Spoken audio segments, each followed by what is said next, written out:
Subscribe our YouTube channel and watch our videos. الشیطان الرجیم بسم اللہ الرحمن الرحیم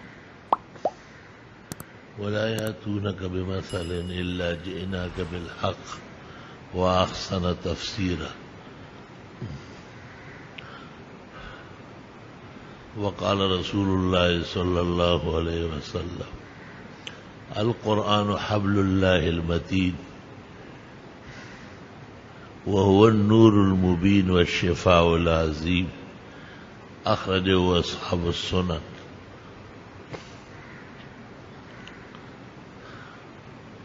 کلام اللہ بدنیا 100,000 است ولی ایجا عجب رنگ آشکار است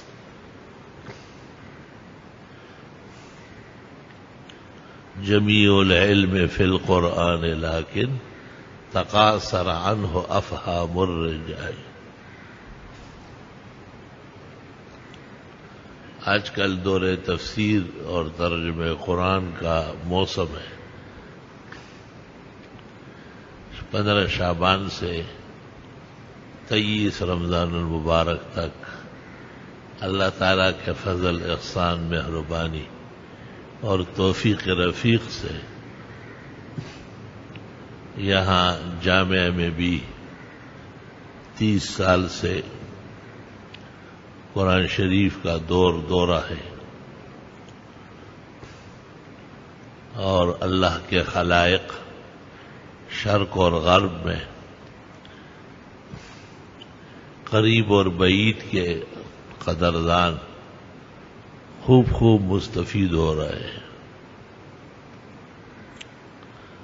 اللہ تعالیٰ کا احسان ہے کہ ہم جیسے ناتوان بیمار عاجز کمزور طالب علم کو اتنی بڑی توفیق عطا فرماتے ہیں. قرآن کی تو شان ہی اور ہے. لو انزلنا هذا القرآن على جبل لرأيته خاشعا متصدعا من خشیۃ اللہ. قرآن شریف اپنی شان کے مطابق اگر پہاڑ پر آ جاتا تو پہاڑ ریزہ ہو جاتا اس کے خوف اور عظمت کے پیش نظر. إنا عرضنا الأمانة على السماوات والأرض والجبال فأبين أن يحملنها وأشفقن منها وحملها الإنسان إنه كان ظلوما جهولا. یہ گراں قدر امانت اللہ تعالیٰ نے آسمان زمین پہاڑوں کو پیش کی. وہ سب ڈر گئے کہ ہم سے نہیں اٹھے گا. لیکن یہ ناتوان اور کمزور انسان جن میں انبیاء اور مرسلین جیسے اصحاب القوا آنے والے تھے اور جن میں سب کے سپہ سالار سرتاج اور سرخیل حضرت محمد مصطفیٰ احمد مجتبیٰ ولی اللہ المرتضی وامینہ علی وحی السماء الشافع المشفع یوم الجزاء. نبی کریم صلی اللہ علیہ وسلم بھی مبعوث ہونے والے تھے. اس وجہ سے انسانیت کو اس کے تحمل کا خوف نہ ہوا. اس میں عدل بہت زیادہ ہے جس کے نتیجے میں کبھی ظلم بھی کرتا ہے اور یہ علم کی صلاحیتیں رکھتا ہے کبھی جاہلانہ مظاہرے کرتا ہے. آسماں بار امانت نہ توانند کشید. آسماں بار امانت نہ توانند کشید قرائے فال بنامی منی دیوان زدن. اتنے بڑے بڑے مخلوقات پہاڑ اور آسمان اور زمین وہ اس کے اٹھانے سے عاجز آئے اور مجھ جیسے ناتوان کمزور کو چھوٹے چھوٹے کمزور کندھوں پر یہ بار گراں رکھا گیا. خورائے فال بنا میں من دیوانہ زدہ، کہاں میں اور کہاں یہ نگہت گل، نسیم صبح تیری مہربانی۔ خاص کرم، احسان اور مہربانی ہے اللہ تعالی کی۔ آہا، جمیع انبیاء اور مرسلین کو معجزات دیے گئے۔ ما من نبی الا معہ آیہ، وفی حدیث البخاری ما من نبی الا اوتی مثل ما آمن به من الناس۔ ہر رسول اور نبی کے دور زمانے اور لوگوں کے مطابقت سے معجزات دیے جاتے تھے۔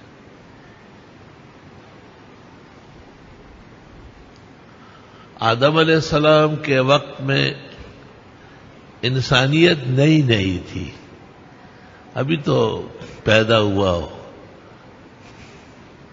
مٹی کا جسد تیار ہوا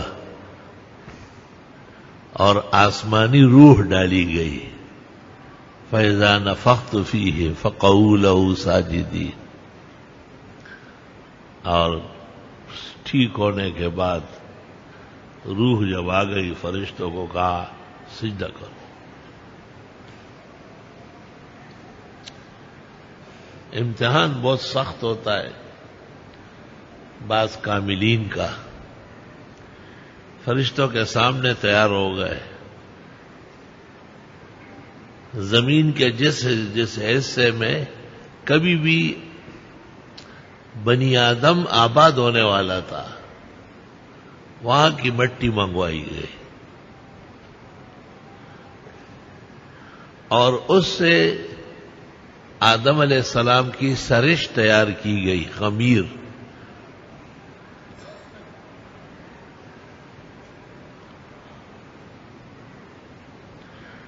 اور پھر کہتے ہیں کہ فرشتوں کو بھیجا جاتا تھا کہ جاؤ مٹی سے، زمین سے تھوڑا سا کاٹ کے لے آؤ۔ زمین فریاد کرتی تھی کہ یہ کیا تماشا بنایا ہے۔ پھر اس پر حادثات آئیں گے، مصائب آئیں گے، آئے دن جو ہے نا، وہاں گاڑی لڑی مرے، وہاں پہاڑ گرا مرے، وہاں زلزلے کے نیچے مرے۔ اس چوئنٹی کا گھر ہوگا، ماتم سے خالی نہیں ہوگا۔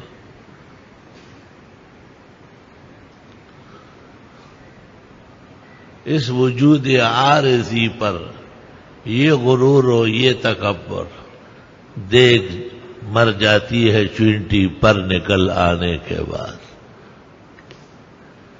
یہ انسان جیسے ہی اٹھتا ہے تو پھر گرتا ہے، یا شباب ہوتا ہے یا شیخ حرم، مرنے والا بوڑھا، آزا ڈیلے، ہمت ختم۔ یہ وہی کل کا تو تھا، پختوں کے وہی چماکور کو نہ مرگی خور کو۔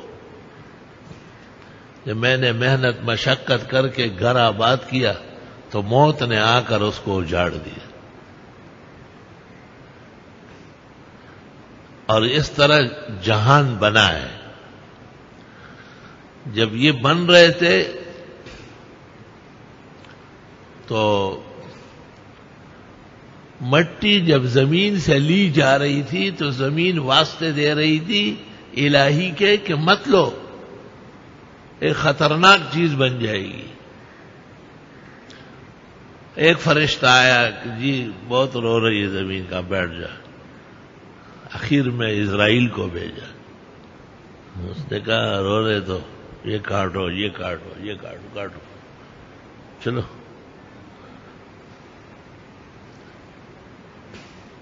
کہتے جہاں جہاں سے مٹی لی گئی تھی وہاں کی فریاد ہے خداوند تعالیٰ تک پہنچ رہی تھی۔ حق تعالیٰ نے کہا کیسے لی؟ کہا بغیر خیال کیے لی۔ جب ارواح آدم اور اجساد آدم کے اتصال کا فیصلہ ہوا اور اب ان کی روح قبض کرنا کس کا کام ہے، تو حق تعالیٰ نے کہا، اسرائیل کو کہا، تو پہلے بھی اجاڑ چکا ہے، تو یہ کام کر۔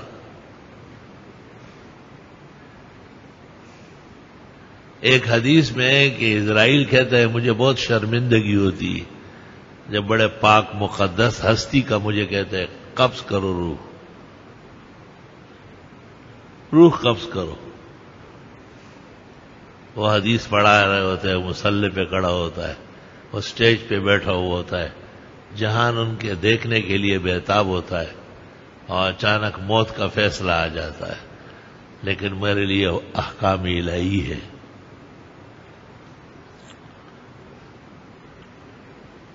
ترمذی شریف میں ایک روایت آئی ہے کہ یہ پوری زمین جو ہے نا مجھے نظر نہیں آتی، لیکن جب حکم آ جاتا ہے کسی کی روح قبض کرنے کا تو پوری زمین جیسے کسی کے ہاتھ میں روٹی کا ٹکڑا ہو ایسا ہو جاتی ہے، اور سب انسان اور جنات جتنے بھی ہیں میرے سامنے ہو جاتے، اور وہ جس کی روح قبض کرنی ہوتی ہے وہ اوپر کی طرف اٹھ جاتا ہے۔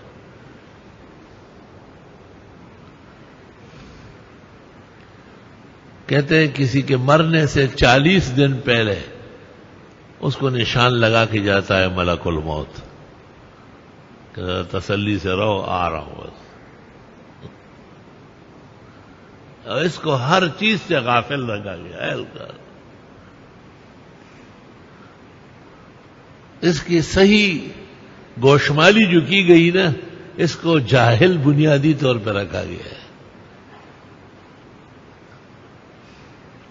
اسے قرآن کا علم دیا، اسے سنت سے آباد کیا، اسے توحید کے سبق پڑھائے، اس کے ساتھ جنت کے وعدے کیے، لیکن بالکل بے خبر رکھا۔ یہ پتہ نہیں کہ یہ ہاتھ دایاں پہلے شل ہوگا یا بایاں کام چھوڑے گا، یہ بھی پتہ نہیں کہ ٹانگوں سے پہلے معذور ہوگا یا ہاتھوں سے، یہ بھی پتہ نہیں کہ اوپر کے حصے میں بیماری واقع ہوگی یا نچلے حصے میں، یہ بھی پتہ نہیں کہ آنکھ کے پہلے اندھی ہوگی یا جسم پہلے مفعول کر۔ اپنے جسم سے بے خبر رکھا گیا۔ اتھے دا غوث پاک ہو، اتھے دا علی مشکل کشا، شرم تم کو مگر نہیں آئی۔ قبوریین جو ہے قبر پرست، بت پرستوں کا مٹا مٹایا نقشہ،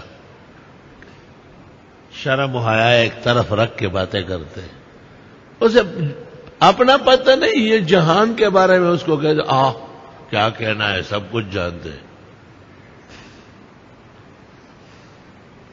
لا الہ الا اللہ، استغفر اللہ واتوب الیہ۔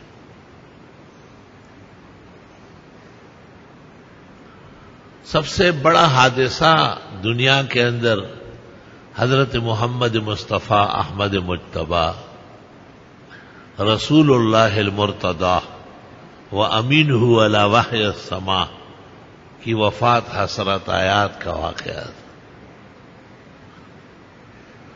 آپ نے فرمایا کہ میری موت جو ہے اس سے قیامت شروع ہو جائے گی۔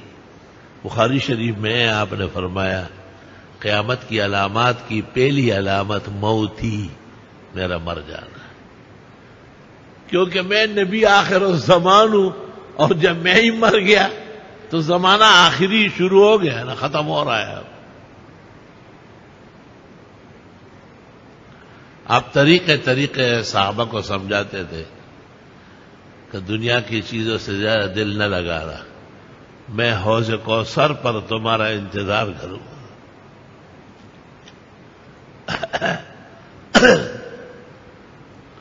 حوض کوثر پر تمہارا انتظار کروں، اور فرماتے تھے میرا حوض کوثر ایسا شیرین پانی کا ہے، ایسا بہترین نہر ہے، اور اس کے کنارے جو آبخورے رکھے ہوئے، پانی پینے کا جو پیالہ ہوتا ہے اس کو آبخورا کہتے ہیں،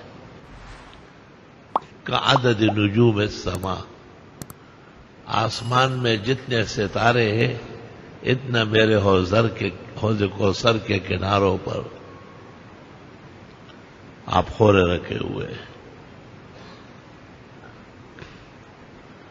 فرمایا میری امت جب وہاں سے گزرے گی میں پہچانوں گا۔ کچھ لوگوں نے نمازیں بھی پڑھی ہوگی، وضو بھی کیا ہوگا، لیکن شرک اور بدعت سے باز نہیں آئے ہوں گے۔ جب میں کہوں گا کہ یہ میرے لوگ ہیں، ان کو کہاں لے جا رہے؟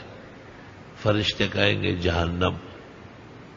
میں کہوں گا یہ تو میری امت کے لوگ ہیں، تو مجھ سے کہا جائے گا لا تدری ما احدثوا بعدک، آپ کو پتہ ہی نہیں انہوں نے کیا کیا، میلاد اور 11ویں اور چیلم اور برسی اور قبریں اور درگاہیں اور چادریں چڑھانا اور میلے ٹھیلے کرنا، ایک دن بھی صحیح نہیں چھوڑتے۔ ایک دن شب معراج کہیں گے تو جشن منانا شروع کر دیں گے، شب برات کا نام لیں گے تو اس کے پردے چاک کرنا شروع کر دیں گے، شور شرابہ، ہنگامہ، بدتمیزی کا طوفان برپا کرنا۔ انہوں نے آپ کے بعد بدعت نکالی، یہ بدعتی بن چکے ہیں، یہ آپ کی امت کا بدعتی ٹولہ ہے۔ تو حضرت یہ نہیں کہیں گے کہ اللہ انہوں نے پیاری پیاری بھی تو نکالی، پیارے نے بھی، یہ تو بدعت حسنہ والے ہیں۔ حضرت کہتے ہیں میں کہوں گا سحقن سحقن، غرق ہو جائے، تباہ ہو جائے، لاصحاب النار، یہی دوزخی ہے، کھینچو گھسیٹو۔ بدعت کا نام سنتے ہی پیغمبر کو رحمتوں کے عالم میں حوض کوثر جو شفاعت کا مقام ہے وہاں بدعتی کو بددعائیں دیں گے۔ جو بدعتیوں کے بارے میں نرم فتوے لکھتے اور امت کو گمراہ کرنے کے لیے کہتے ہیں کہ ان کے پیچھے نمازیں ہوتی ہے، انہیں ان احادیث سے شرم کرنا چاہیے، اپنے نبی کے مقام کے سے حیا کرنا چاہیے۔ اور یہ تمام کتب میں حدیث موجود ہے، بخاری کتاب الشفاعت میں ہے، مسلم کتاب الحوض میں ہے، تمام معتبرات میں ہے۔ لا الہ الا اللہ، استغفر اللہ واتوب الیہ۔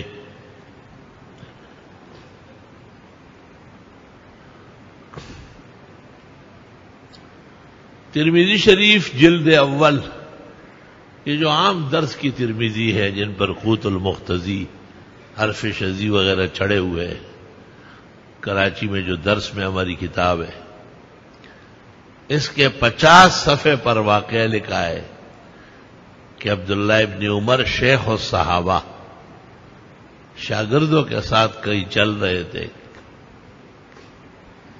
اور ایک مسجد میں انہوں نے نماز اذان کے بعد دوبارہ کوئی بدعت سنی اور شاگردوں کو کہا یہاں نماز نہیں پڑھنا چاہیے، باہر نکل کر کہیں اور جا کے نماز پڑھی۔ یہ ان کے پیچھے پڑھنا چاہتے ہیں اور صحابہ کہتے ہیں ان کی مسجد میں اپنی بھی نہ پڑھو، اتنا فرق ہو گیا ہے ایمان اور عقیدے میں۔ میں حوالہ اس لیے دیتا ہوں تاکہ اندھوں کو نظر آ جائے، ذرا بے آنکھوں کو کچھ نظر آ جائے۔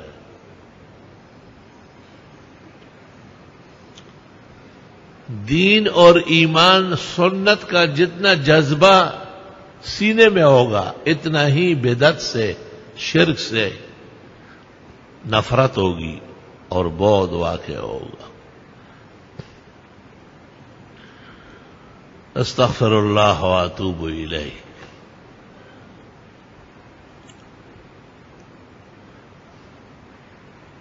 آدم علیہ السلام،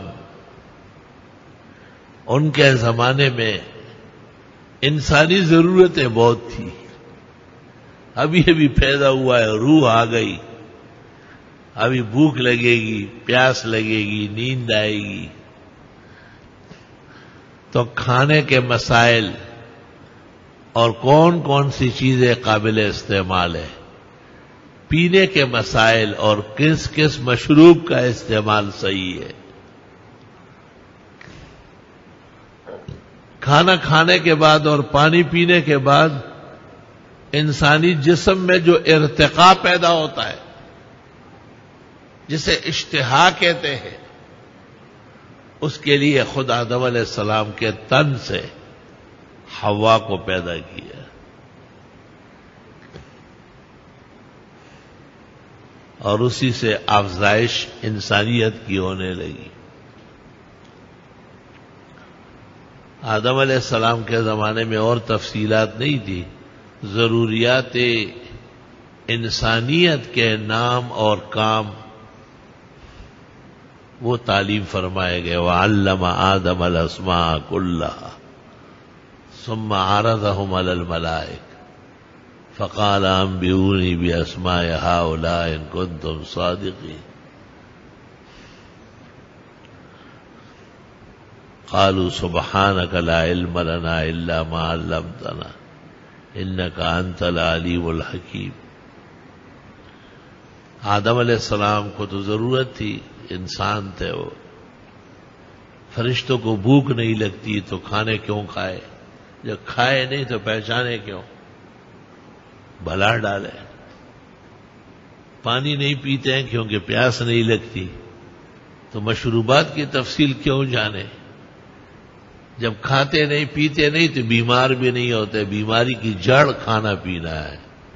ٹول فساد د ډیر خوراک نہ پیدا کیگی، او خاموش کم کڑلو خوراک روغ پر صورت شو۔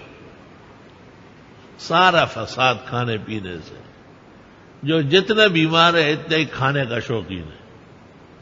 کھانا بند کر دو، فاقہ شروع کراؤ، 75% صحت مند ہو جائے۔ ٹول فساد د ډیر خوراک نہ پیدا کی، سارا فساد زیادہ کھانے سے پیدا ہوتا ہے۔ خاموش طالب علمی میں تخلص تھا میرا، خاموش کم کڑو خوراک روغ پر صورت شو۔ جب خاموش نے کھانا کم کر لیا تو صحیح صحت مند ہوا۔ آنکھوں کی بینائی کم ہو رہی ہے اس لیے کہ آنکھوں میں طاقت نہیں ہے زیادہ غذا ہضم کرنے کی، تیزابیت نے جلا دیا۔ ٹانگیں لڑکڑا رہی ہے کیونکہ وزن زیادہ ڈالا جا رہا ہے، پیر کمزور ہو گئے۔ دل کا دھڑکن تیز ہو رہا ہے، جتنا سرمایہ جسم کو چاہیے دل اتنا خون نہیں بنا سکتا، یہ پریشر بڑھا چکا ہے اس پر۔ یہ سب انصاف ہونا چاہیے، انصاف ہونا چاہیے۔ جیسے جیسے وقت گزرتا ہے کھانا کم کرتے رہو، کھانا کم کرتے رہو۔ بھوک سے نہیں مرو گے، مرتے ہو تو زیادہ خوری سے، یاد رکھنا۔ Blood pressure, sugar, heart trouble, اکھو پکھو، یہ سارے بسیار خوری کی علامات، اس کے اس لیے علاج نہیں ہے۔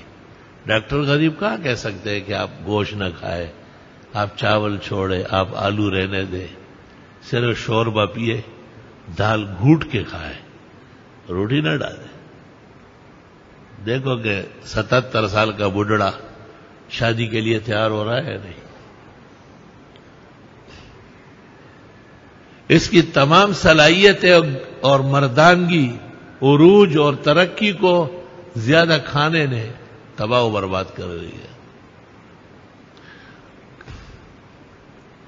یہ ہمارے طالب علم جو ہے نا، یہ سارا دن بیٹھے رہتے ہیں، پڑھتے ہیں سارا دن، آدمی حیران ہوتا ہے، اور رات کو بھی بیٹھتے ہیں۔ استاذ تو بدلتے رہتے ہیں، ترمذی والا چلا گیا، مسلم والا آیا، وہ چلا گیا، یہ بیٹھے ہوئے ہیں تر و تازہ، ایسے جیسے ابھی جنت سے پھول نکلے۔ تھوڑا سا ناشتہ، جوان لڑکا ہے، ابھی دوپہر کو کیا کھانا ہوگا، ہم وقت ان کو فاقہ رہتا ہے، اور اس کی وجہ سے یہ فرشتوں سے بڑھ کر ہے انسان بننا، مگر اس میں لگتی ہے محنت زیادہ۔ ان میں جب زیادہ عقال ہوتا ہے نا، خوراک کا شوقین، تو وہ بھی کلاس کے اندر بھینسے کا نقشہ پیش کرتا ہے، پتہ چل جاتا ہے کہ انسانی شکل میں سانڈا ہے، یہ دو ٹانگی بیل ہے۔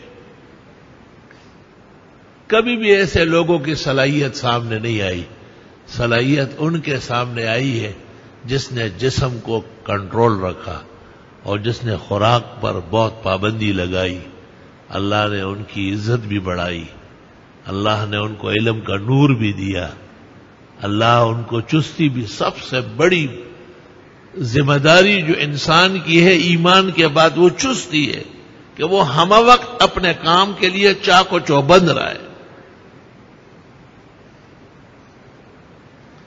اللہ اکبر. ہمہ وقت عام طور پر علماء یہ مسائل بیان نہیں کرتے، مجھے بڑا تعجب ہوتا ہے ایسے. صحابہ بیٹھے تھے، کھانا چنا ہوا تھا، نبی کریم صلی اللہ علیہ وسلم بھی تشریف فرما تھے. اندازہ یہ تھا کہ یہ کھانا بچ جائے گا. اتنے میں ایک شخص آیا اور لگ پڑا، غڑپ سارا ختم کر دیا. آپ نے اس وقت عجیب بات کہی. اور ایک روایت آپ سے اس طرح پوچھی گئی کہ حضرت ایک شخص بہت کھانا کھاتا تھا، وہ ایمان لایا، مسلمان ہو گیا، آپ بالکل برائے نام کھاتا ہے. آپ بہت خوش ہوئے. آپ نے فرمایا المؤمن یأکل بمعن واحد، بخاری جلد ثانی کتاب الاطعمہ. مومن ایک آنتڑی برتا ہے، ایک آنتڑی. والمنافق او الکافر یأکل بسبعۃ امعاء، اور کافر اور منافق 7 آنتڑیاں برتا ہے. مشہور تو یہ کہ ایک حصہ کھانے کا، ایک پینے کا، ایک سانس کا. اس حدیث سے 1 اور 8واں معلوم ہو رہا ہے. وقت کا فرق ہے. ایک وقت ایسا آ جائے گا کہ بس 8واں حصہ کریں. اب دیکھیں، بیٹھ کر نہیں پڑے، کھڑے ہوتے رہے گے.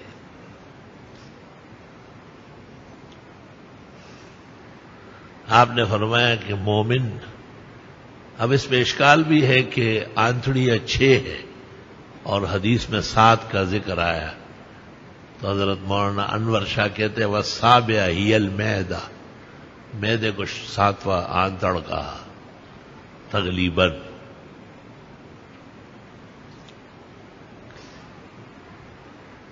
چونکہ بعض علوم وقت پر بیان نہ ہونے سے بہت تکلیف پہنچ گئی، تو میں طلباء کو بھی اکثر سمجھاتا ہوں کہ اپنی جوانی، صحت، شباب، بہار کی طرح اس کو زیادہ کھانے کے خزان کے حملے سے بچاؤ. اور کبھی کبھی ممبر والوں کو بھی کہتا ہوں کہ بیماریاں آپ کے ہاتھ میں ہیں، واپس ہو جائے گی، آپ تھوڑا سا گزارا کر لیں. لا الہ الا اللہ، استغفر اللہ واتوب الیہ. ایک حدیث میں ہے کہ جبریل نے میری روح کے ساتھ اپنی روح ملائی، اتنا قریب ہو گیا، اور پھر اس میں پھونکا، اور یہ پھونکا کہ ان النفس لن تموت حتی تستکمل رزقها. کوئی شخص مرے گا نہیں جب تک اپنا رزق پورا نہ کرے. یہ رزق آپ 1 مہینے میں کھائیں، اگلے مہینے جائے. یہ رزق آپ 10 سال میں کھائیں، رہے. رزق کا پورا ہونا ضروری ہے. یہ کتنی راز کی بات تھی. اس طرح حدیث آپ نے کبھی بھی نہیں کہی کہ جبریل آیا اور اس نے اپنی روح میری روح کے ساتھ ملائی، اور ثم نفخ فیہ وقال، پھر اس میں پھونک کے مجھے کہا کہ یہ بات باہر نہ نکلے، آپ ہی کا جسم اور روح اس کو سہ لے. ان النفس لن تموت حتی تستکمل رزقها. بہرحال یہ فائدے کی باتیں تو ہے. اللہ کے رسول نے جو بیان فرمائی، مسلمانوں کی زندگی بنتی ہے، بچتی ہے. مولانا روم نے ایک عجیب بات کہی، لا الہ الا اللہ، توبہ.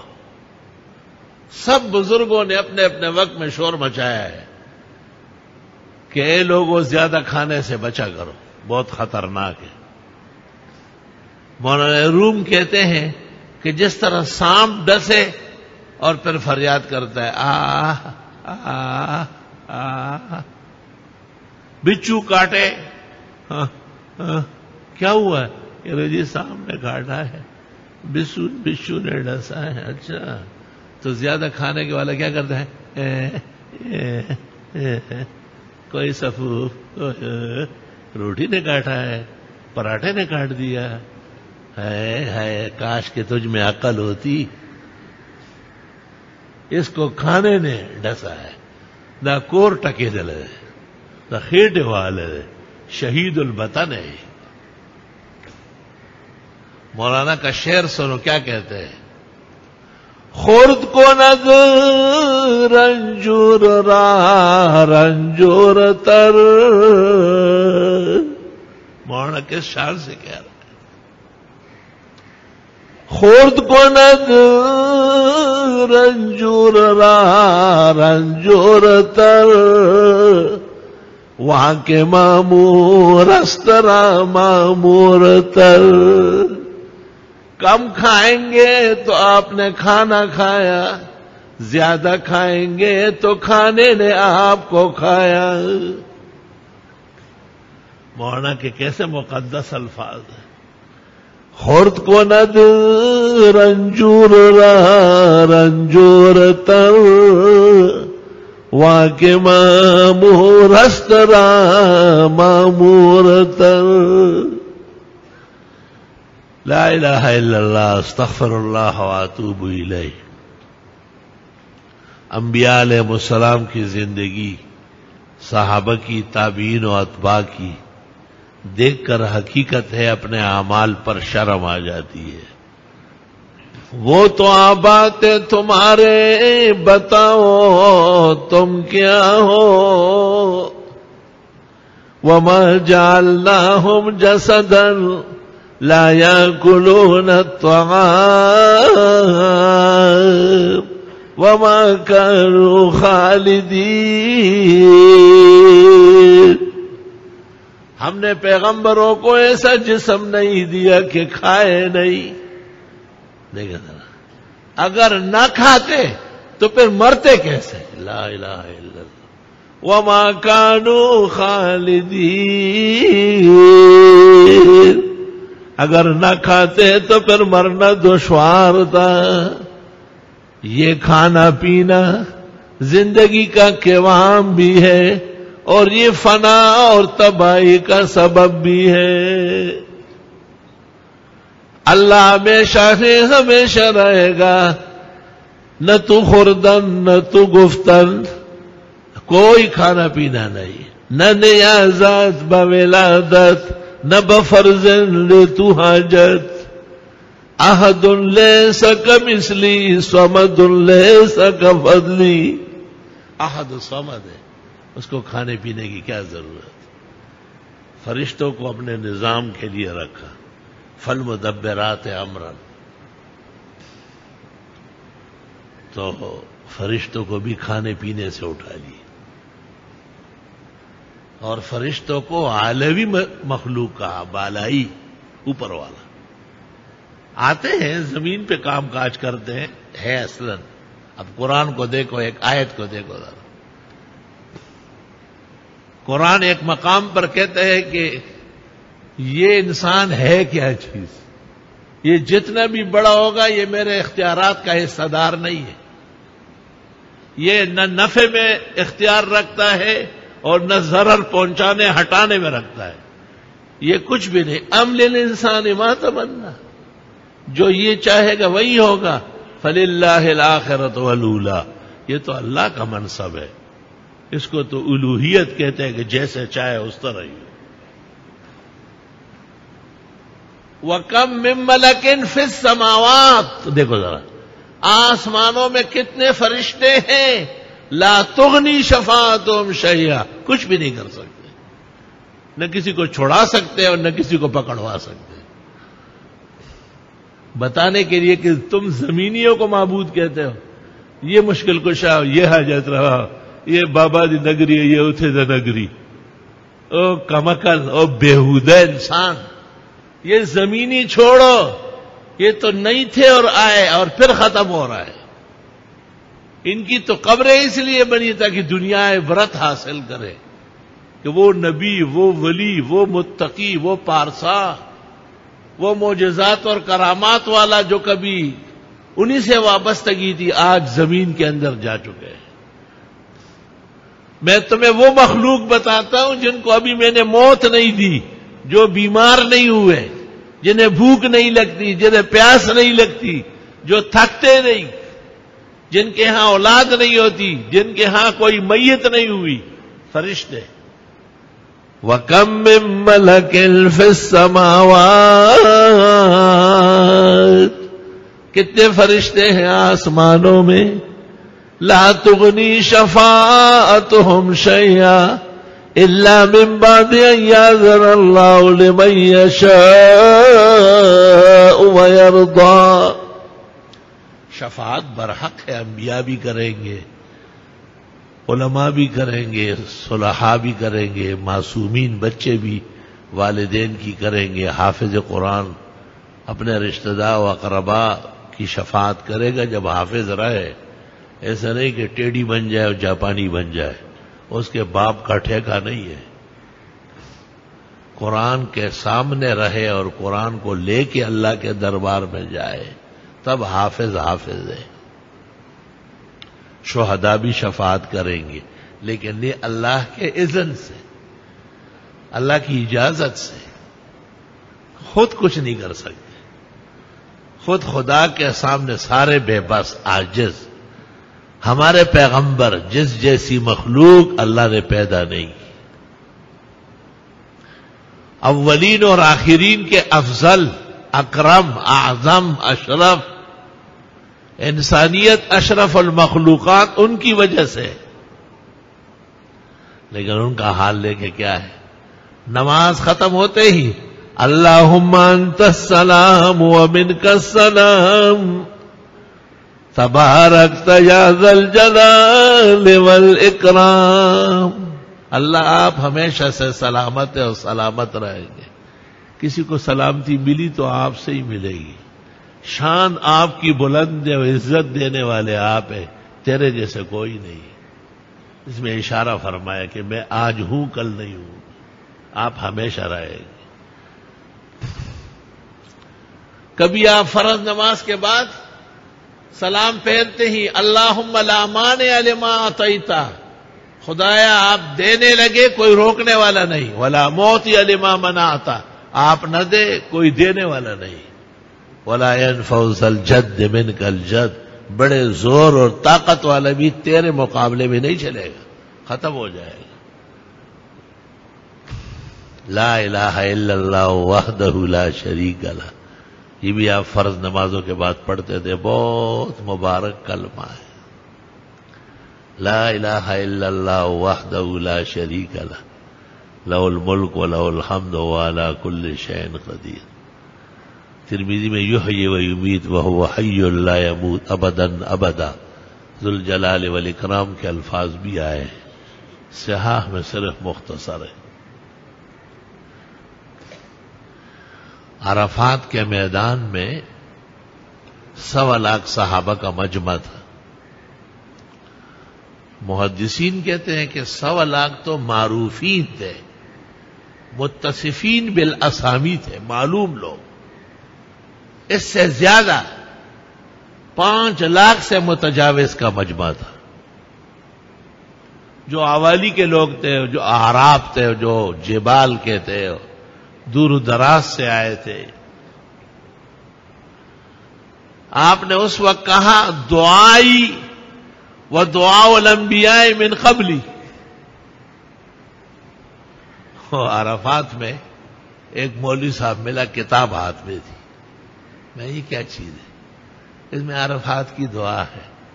میں نے کہا اس میں ایک دعا بھی پیغمبر کی نہیں، سب من گھڑت جال ساز اینڈ کمپنی کی دعا ہے۔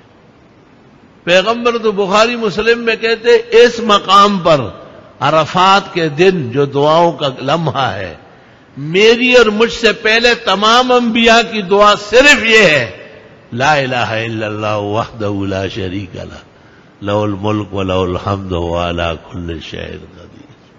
کتنا آسان دین ہے. کتنے کروڑوں روپے خرچ کر کے جاؤ، مشکلات سے پہنچو، کتنی آسان دعا ہے. کہتے اخلاص سے کوئی صبح صادق کے بعد 10 دفعہ پڑھ لے لا الہ الا اللہ وحدہ لا شریک لہ لہ الملک و لہ الحمد و علی کل شیء قدیر، اللہ تعالیٰ اس دن ضرور خوشی کی خبر سنائے گا، خوش ہو جائے گا. اور خواجہ خواجگاہ فرید الملت والدین فرید الدین مسعود گنج شکر اجودنی رحمت اللہ علیہ، ان کے احوال میں لکھا ہے کہ 100 مرتبہ فقراء اور مساکین، اللہ کے نیک بندوں کا نام ہے فقراء اور مساکین، وہ 100 مرتبہ روزانہ پڑھتے تھے اور غموں کو دور کرتے تھے، خوشیوں کو قریب کرتے تھے. لا الہ الا اللہ. دنیا میں کوئی غم صدمہ ایسا نہیں جس کا علاج کلمات و اسماء میں نہیں، مگر لوگوں میں عقل شعور کی کمی ہے، اس کا استعمال نہیں جانتے. لا الہ الا اللہ استغفر اللہ واتوب الیہ. تو اپنے اعمال میں اس کو بھی شامل کرو، کسی وقت پڑھا کرو. 10 دفعہ ایک پڑھو اور پھر 100 مرتبہ مزید پڑھو. لا الہ الا اللہ وحدہ لا شریک لہ لہ الملک و لہ الحمد و علی کل شیء قدیر. اور جب حج پر جانا نصیب ہو جائے تو عرفات کے میدان میں الحج عرفہ، اصل حج عرفے کی حاضری ہے. وقوف عرفہ رکن اعظم ہے حج کا. وہاں بھی خوب دعائیں مانگو اور اول و آخر بار بار یہ پڑھتے رہو، کیونکہ ان کلمات پر پیغمبر فخر فرماتے تھے. آپ فرماتے تھے دعائی و دعاء الانبیاء من قبلی فی ھذا المقام، میری دعا اور مجھ سے پہلے تمام پیغمبر جو عرفات آئے ہیں ان سب کی یہ دعا تھی، لا الہ الا اللہ وحدہ لا شریک لہ لہ الملک و لہ الحمد و علی کل شیء قدیر. بہرحال 15 شعبان قریب ہے، دور تفسیر کا دور ہوتا ہے، اس میں یہ کلمات کی قدر و منزلت معلوم ہوتی ہے. اس میں خدا کی وحی کی عنایات اور برکات کا بہار ہوتی ہے. اس میں علوم شرعیہ، علوم محمدیہ، جس کا اصل در و دولت اور خزائن قرآن ہے، اس کو کھولا جاتا ہے. 15 شعبان سے 23 رمضان المبارک تک نہ کوئی شیخ القرآن بنتا ہے نہ شیخ التفسیر بنتا ہے. کم از کم شیخ القرآن، شیخ التفسیر اور قرآنی خادمین متصفین کی قدر منزلت وہ دل میں اتر جاتی ہے کہ اوہو ہمارے بزرگوں نے کیا محنت کی، اوہو اللہ نے کیا احسان کر کے عظیم کتاب ہمیں نصیب فرمائی جس کا کوئی بدل نہیں. ہر چیز کا دنیا میں بدل ہے، لیکن 2 چیزوں کا بدل نہیں. ایک ایمان کا، کہ آپ کافر کو کہیں کہ چلو تو ایمان نہ لائے، ہمیں اتنے ملک دے دے، لعنت ہو ان تمام ملکوں پر. اللہ قرآن میں کہتے ہیں قیامت کے دن یہ زمین بھی بھر کے سونا دیں گے، تب بھی میں کہوں گا ایمان مانگا تھا، سونا نہیں مانگا تھا، ایمان چاہیے. اور دوسرا قرآن شریف کا بدل نہیں ہے. ایک حدیث کی جگہ دوسری آئی، نبی نہیں ہے سنت موجود ہے، سنتیں سمجھنی ہو تو احادیث دیکھو، دونوں کو سمجھنا ہو تو فقہ دیکھو. ہر ایک کا بدل موجود ہے. حج اور عمرہ ابھی تک نہیں ہوا ہے، اشراق کی پابندی کرو. کبھی اشراق نہ پڑھ سکے جلدی جانا ہے، سبحان اللہ و بحمدہ عدد خلقہ و مداد کلماتہ و زنت عرشہ و رضا نفسہ 4 مرتبہ پڑھ لو، اشراق سے زیادہ اجر و ثواب مل جائے گا. قرآن شریف پڑھنے کو جی چاہتا ہے، ٹائم نہیں ہے، 3 دفعہ سورہ اخلاص پڑھ لو. ہر عمل کا بدل موجود ہے، قرآن کا کوئی بدل نہیں. قرآن قرآن ہوگا. جب تک آیتیں نہیں پڑھیں گے نماز نہیں ہوگی. تو قرآن کا ترجمہ و تفسیر، سبحان اللہ. ترجمہ از نصف شعبان می شود اے دوستان، 15 شعبان سے شروع ہوگا. ترجمہ از نصف شعبان می شود اے دوستان، ذوق او ہرگز نیابد بلبلان در بوستان.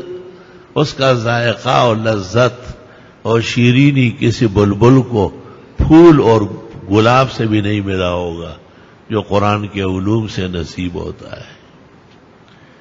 ہر سمت سے دیکھو گے طلبگار ستارے، رمضان میں تفسیر بھی مطلوب سفر ہے. اللہ تعالیٰ سے توفیق کی بھی دعا ہے. عرب و عجم میں دنیا کے 75 ممالک اس سے مستفید ہو رہے ہیں نئے ذرائع سے.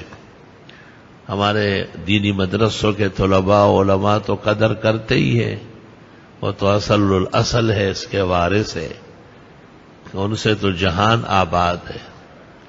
دنیا پخو خلق و خیستہ دا، لکس پر لے چپ گلنو خور کمینہ.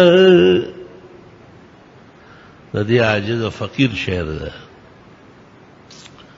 اور بھی ہمارے احبا اخلا قدردان مسلمان ملکوں میں بھی منتظر ہے. کچھ یہاں کراچی آ کے مختلف جگہوں میں قیام فرماتے ہیں اور دور تفسیر و ترجمہ میں شریک ہوتے ہیں. ان کے دوسرے اسباب بھی ہے، کیسٹوں میں، سیڈیوں میں، لیکن براہ راست فائدے جیسے کوئی اور صورت نہیں. باقی تفصیل اللہ تعالیٰ نے چاہی اور خیر و عافیت رہی تو بدھ کا دن پڑتا ہے، صبح 8 بجے تفسیری اور ترجمہ قرآن کی نشست کا آغاز ہوگا. خصوصی دعاؤں کی درخواست ہے. وصلی اللہ تعالی علی خیر خلق.